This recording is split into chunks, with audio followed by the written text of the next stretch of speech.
गुरु ब्रह्म महिमा अलेख शरण। नमस्कार दर्शक वृंद, आपण मानंकु आजिर राशिफल कार्यक्रम मु एस कुमार स्वागत जनाऊँगी। प्रतिदिन निजर राशिफल जानिबा पाई गुरुकृपा यूट्यूब चैनल को सब्सक्राइब करंतु और पाखरे थिबा बेल आइकन को प्रेस करी ऑल नोटिफिकेशन ऑन करी दियंतु, जहा फଳରେ आमे जेतेबेले वीडियो अपलोड करिवो प्रथमे आपण वीडियो देखि पारिबे। आमर यही वीडियो रे आपण संपूर्ण पंचांग सहित मेष ठारू मीन पर्यंत 12 गोटी राशिर राशिफल विषय रे जानि पारिबे। वीडियो को दया करी शेष पर्यंत देखंतु। वीडियोटी भल लागिथिले वीडियो को लाइक करंतु एवं आपणक प्रियजन पाखु शेयर करी जणांतु। एबे आसंतु जानिबा आज दिनर संपूर्ण पंचांग विषय। आज 2024 मसीहा डिसेम्बर मास 16 तारिख सोमवार, दिल्ली स्वराब्द सन 1432 साल, स्वाधीन भारताब्द 78 वर्ष, महिमाद 197 वर्ष। उत्कल गजपति श्री श्री गजपति दिव्यसिंहदेव महाराजांकर 68 अंक। सौरस्व पौष मास 1 दिन, चांद्रमते पौष कृष्ण पक्ष प्रतिपद तिथि, दिबा 1 घंटा 11 मिनिट पर्यंत। आजिर सूर्योदय विरजा क्षेत्र को 6 घंटा 15 मिनिट, धनुलग्न 1 दलिता गते उदय।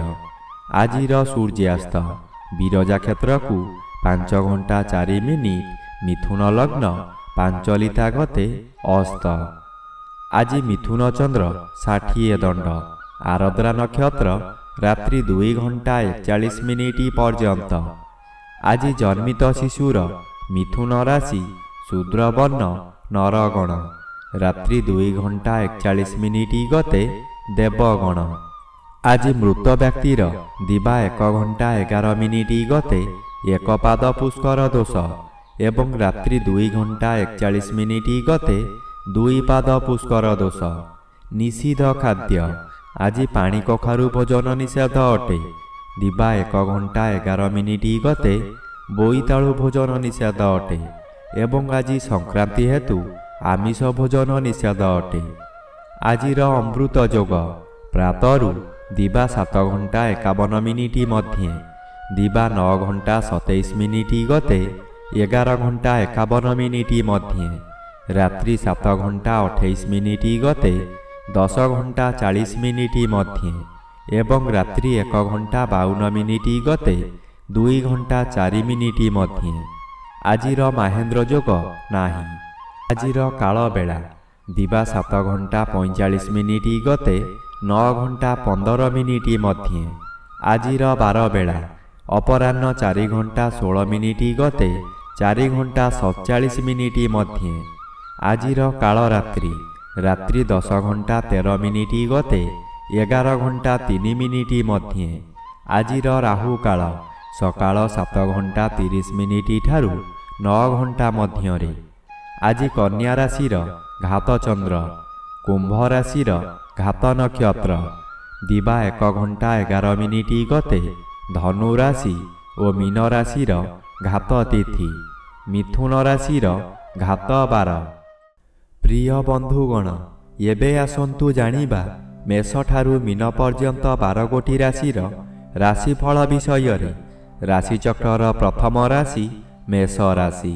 आज मेष राशि जन्मित व्यक्ति मानक सकाशे तृतीय चंद्र अन्य ग्रह द्वारा बाधा प्राप्त अछंती, अशुभ फल मिलिब, जातक पक्षी सदृश्य हेबा काम हेब नाही, जेउ अर्थ आसीबार थिला ताहा स्थगित रहिब, कामरे विलंब देखादेव, अचानक काहा सहित कलह हेबा किछि असंभव नुहे, मनर बल भांगीजिब, दुर्बल अनुभव करिबे, अपराह्न ठारू शरीर मांदा लागिबा कारणरू सोई रहिबे, समय अजथारे बर्बाद हेब।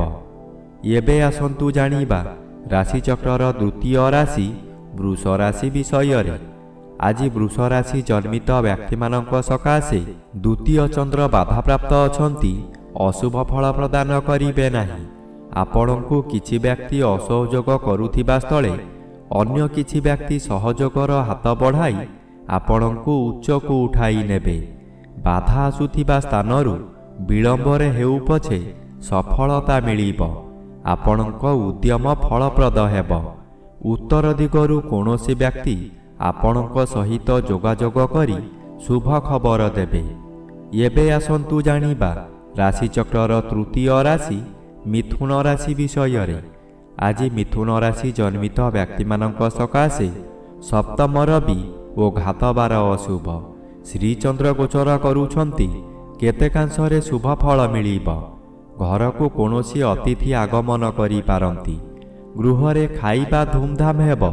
ନୂତନ ବସ୍ତ୍ର ଆଭୂଷଣ ବ୍ୟବହାର କରିବେ। ଆଜି ଯଦି କୌଣସି ସ୍ଥାନକୁ ଯାତ୍ରା କରିବାର ଅଛି ସ୍ଥଗିତ ରଖନ୍ତୁ। ପଶୁ କ୍ରୟ ବିକ୍ରୟ କରନ୍ତୁ ନାହିଁ। ଖରିଦ କରିଥିବା ପଶୁ ନଷ୍ଟ ହୋଇଯାଇପାରେ। ଗଣ୍ଡଗୋଳ କାର୍ଯ୍ୟଠାରୁ ଦୂରେଇ ରୁହନ୍ତୁ। ଏବେ ଆସନ୍ତୁ ଜାଣିବା ରାଶିଚକ୍ରର ଚତୁର୍ଥ ରାଶି କର୍କଟ ରାଶି ବିଷୟରେ। ଆଜି କର୍କଟ ରାଶି ଜନ୍ମିତ ବ୍ୟକ୍ତିମାନଙ୍କ ସକାଶେ ଷଷ୍ଠ ରବି ଓ ଦ୍ୱାଦଶ ଚନ୍ଦ୍ର ଉଭୟ ଅନ୍ୟ ଗ୍ରହ ଦ୍ୱାରା ବାଧା ପାଉଥିବାରୁ ଅଶୁଭ ଫଳ ମିଳିବ। ମନ ମଧ୍ୟରେ ଦୁଶ୍ଚିନ୍ତା ବଢ଼ିଯିବ। ଆପଣ ଯାହା ବି କରନ୍ତୁ ତହିଁରେ ଖର୍ଚ୍ଚ ବ୍ୟତୀତ ଲାଭର ପ୍ରଶ୍ନ ଉଠୁନାହିଁ। ଏହି ଦ୍ୱାଦଶ ଚନ୍ଦ୍ରରେ ଅତିରିକ୍ତ ବ୍ୟୟଭାର ବଢ଼ିଯିବ। ଆପଣ ହତାଶ ହୋଇଯିବେ।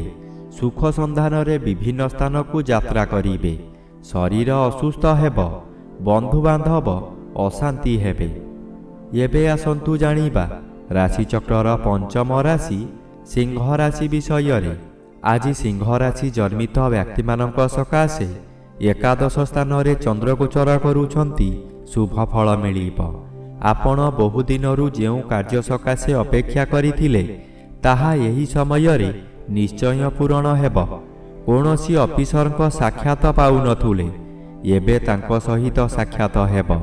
ତାଙ୍କ ସହଯୋଗରେ ଆପଣ ବହୁ ନୂତନ କାମ ପାଇ ଉପକୃତ ହେବେ। ନୂତନ ଅଳଙ୍କାର ବ୍ୟବହାର କରିବେ। ପରିବାର ଆପଣଙ୍କୁ ସପୋର୍ଟ କରିବ। ଏବେ ଆସନ୍ତୁ ଜାଣିବା ରାଶିଚକ୍ରର ଷଷ୍ଠ ରାଶି କନ୍ୟା ରାଶି ବିଷୟରେ। ଆଜି କନ୍ୟା ରାଶି ଜନ୍ମିତ ବ୍ୟକ୍ତିମାନଙ୍କ ସକାଶେ ଚତୁର୍ଥ ରବି ବାଧାପ୍ରାପ୍ତ ଅଛନ୍ତି। ଅଶୁଭ ଫଳ ପ୍ରଦାନ କରିବେ ନାହିଁ।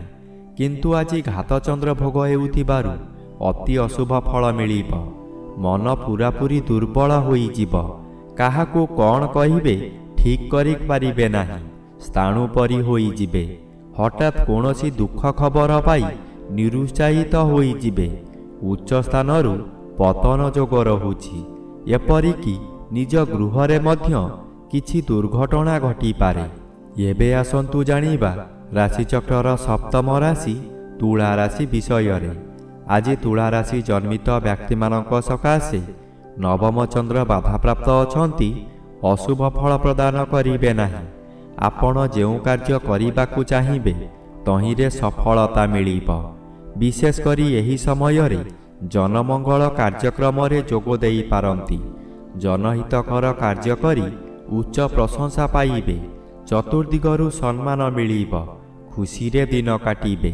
ଏହି ସମୟରେ ଭାଗ୍ୟରେ ପରିବର୍ତ୍ତନ ହୋଇଯିବ। ଏବେ ଆସନ୍ତୁ ଜାଣିବା ରାଶିଚକ୍ରର ଅଷ୍ଟମ ରାଶି ବିଛା ରାଶି ବିଷୟରେ। ଆଜି ବିଛା ରାଶି ଜନ୍ମିତ ବ୍ୟକ୍ତିମାନଙ୍କ ସକାଶେ ତୃତୀୟ ରବି ବାଧାପ୍ରାପ୍ତ ଅଛନ୍ତି। ଶୁଭ ଫଳ ମିଳିବ ନାହିଁ। ଅଷ୍ଟମ ଚନ୍ଦ୍ର ବାଧାପ୍ରାପ୍ତ ଅଛନ୍ତି। ଅଶୁଭ ଫଳ କମ୍ ପ୍ରଦାନ କରିବେ। ବନ୍ଧୁ ବିବାଦ ସ୍ଥଗିତ ରହିପାରେ। ଯାହା ଅଧିକ କ୍ଷତି ହେବାର ଥିବ ସେଠାରେ ଅଳ୍ପରେ କ୍ଷୟକ୍ଷତି ହେବ। କୌଣସି ଦୈବୀ ଶକ୍ତି ଆପଣଙ୍କୁ ସାହାଯ୍ୟ କରିବ। ତଥାପି ଦୁର୍ଘଟଣାକୁ ଏଡ଼ାଇ ଦେଇ ହେବ ନାହିଁ। ତାହା ଶାରୀରିକ ହେଉ କିମ୍ବା ମାନସିକ ହେଉ। ପ୍ରଭୁ ପାଦରେ ମନୋନିବେଶ କଲେ ରକ୍ଷା ମିଳିବ। ଏବେ ଆସନ୍ତୁ ଜାଣିବା ରାଶିଚକ୍ରର ନବମ ରାଶି ଧନୁ ରାଶି ବିଷୟରେ। ଆଜି ଧନୁ ରାଶି ଜନ୍ମିତ ବ୍ୟକ୍ତିମାନଙ୍କ ସକାଶେ ସପ୍ତମ ଚନ୍ଦ୍ର ଅନ୍ୟ ଗ୍ରହ ଦ୍ୱାରା ବାଧା ପାଉଥିବାରୁ ଶୁଭ ଫଳ ପ୍ରଦାନ କରିବେ ନାହିଁ। ଜନ୍ମର ବି ଅଶୁଭ କରାଇବ। ହଠାତ୍ କୌଣସି କାରଣରୁ ଆପଣଙ୍କର ଆୟ ବନ୍ଦ ହୋଇଯିବ। ଯେତେ ଚେଷ୍ଟା କଲେ ମଧ୍ୟ ବ୍ୟବସାୟକୁ ବୃଦ୍ଧି କରିପାରିବେ ନାହିଁ। କର୍ମକ୍ଷେତ୍ରରେ ବିଶୃଙ୍ଖଳା ଦେଖାଦେବ। ଚାକିରି କରୁଥିବା ବ୍ୟକ୍ତି ଚାକିରିରେ ବହୁ ବାଧାବିଘ୍ନ ଦେଇ ଗତି କରିବେ। ତଳ କର୍ମଚାରୀମାନେ ଗୁପ୍ତ ଶତ୍ରୁ ପାଲଟିଯିବେ। ଏବେ ଆସନ୍ତୁ ଜାଣିବା ରାଶିଚକ୍ରର ଦଶମ ରାଶି ମକର ରାଶି ବିଷୟରେ। ଆଜି ମକର ରାଶି ଜନ୍ମିତ ବ୍ୟକ୍ତିମାନଙ୍କ ସକାଶେ ଷଷ୍ଠ ସ୍ଥାନରେ ଚନ୍ଦ୍ର ଗୋଚର କରୁଛନ୍ତି। ଚନ୍ଦ୍ର ଅନ୍ୟ ଗ୍ରହ ଦ୍ୱାରା ବାଧା ପାଉଥିବାରୁ ଶୁଭ ଫଳ ବଦଳରେ ଅଶୁଭ ଫଳ ମିଳିବ। ଏହି ସମୟରେ ଶତ୍ରୁମାନେ ଦୂରରେ ରହି ଗୁପ୍ତରେ ଆକ୍ରମଣ କରିବେ। ଆପଣ ତାହା ନ ଜାଣି ବିଶ୍ୱାସ କରି ବହୁ ହଇରାଣ ହେବେ। ବ୍ୟବସାୟ କ୍ଷେତ୍ରରେ ଏପରି କରିବେ ଯାହାକି ଆପଣ ଯେତେ ଚେଷ୍ଟା କଲେ ମଧ୍ୟ ବ୍ୟବସାୟରେ ଲାଭବାନ ହୋଇପାରିବେ ନାହିଁ। କ'ଣ ହେଉଛି ବୋଲି ବୁଝିଲା ବେଳକୁ ଆପଣଙ୍କର ବହୁ କ୍ଷତି ହୋଇସାରିଥିବ। ଏବେ ଆସନ୍ତୁ ଜାଣିବା ରାଶିଚକ୍ରର ଏକାଦଶ ରାଶି କୁମ୍ଭ ରାଶି ବିଷୟରେ। ଆଜି କୁମ୍ଭ ରାଶି ଜନ୍ମିତ ବ୍ୟକ୍ତିମାନଙ୍କ ସକାଶେ ପଞ୍ଚମ ସ୍ଥାନରେ ଚନ୍ଦ୍ରଗୋଚର କରୁଛନ୍ତି ଶୁଭ ଫଳ ପ୍ରଦାନ କରିବେ। ଆପଣଙ୍କ ଜ୍ଞାନ ବହୁ ଗୁଣରେ ବଢ଼ିଯିବ। ମସ୍ତିଷ୍କ ଥଣ୍ଡା ରହିବା କାରଣରୁ ପ୍ରତ୍ୟେକ କାର୍ଯ୍ୟ କରିବା ପୂର୍ବରୁ ଭଲ ଭାବରେ ଚିନ୍ତା କରିବେ। ବିଦ୍ୟାର୍ଥୀମାନେ ଯାହା ପାଠ ପଢ଼ିବେ ତାହା ସବୁଦିନ ସକାଶେ ମନ ମଧ୍ୟରେ ଛାପି ହୋଇ ରହିଯିବ। ଏହି ସମୟରେ ପ୍ରବଳ କ୍ଷୁଧାଜାତ ହେବ। ଭଲ ଭଲ ଜିନିଷ ତଥା ଗରିଷ୍ଠ ଖାଦ୍ୟ ଖାଇ ପେଟ ରୋଗର ମୂଳଦୁଆ ପଡ଼ିବ। ଏବେ ଆସନ୍ତୁ ଜାଣିବା ରାଶିଚକ୍ରର ଦ୍ୱାଦଶ ବା ଶେଷ ରାଶି ମୀନ ରାଶି ବିଷୟରେ। ଆଜି ମୀନ ରାଶି ଜନ୍ମିତ ବ୍ୟକ୍ତିମାନଙ୍କ ସକାଶେ ଚତୁର୍ଥ ଚନ୍ଦ୍ର ଓ ଦଶମ ରବି ଉଭୟ ବାଧାପ୍ରାପ୍ତ ଅଛନ୍ତି। ଅଶୁଭ ଫଳ ମିଳିବ। ଆପଣ ଅର୍ଥ ସକାଶେ ବିକଳ ହୋଇ ଚତୁର୍ଦିଗ ଭ୍ରମଣ କରିବେ, କିନ୍ତୁ କୌଣସି ସୁଫଳ ମିଳିବ ନାହିଁ। କଥାରେ ଅଛି, ଯେଣେ ଇଚ୍ଛା ତେଣେ ଯା, କର୍ମ ଘେନି ବୁଲୁଥା। ଆପଣ ଯାହା ବି କରନ୍ତୁ ଖାଲି ଅର୍ଥହାନି ହେବା ଛଡ଼ା ଲାଭର ପ୍ରଶ୍ନ ଉଠୁନାହିଁ, ଯାହାଦ୍ୱାରା ମାନସିକ ଚାପରେ ଆପଣ ବିଚଳିତ ହୋଇଯିବେ।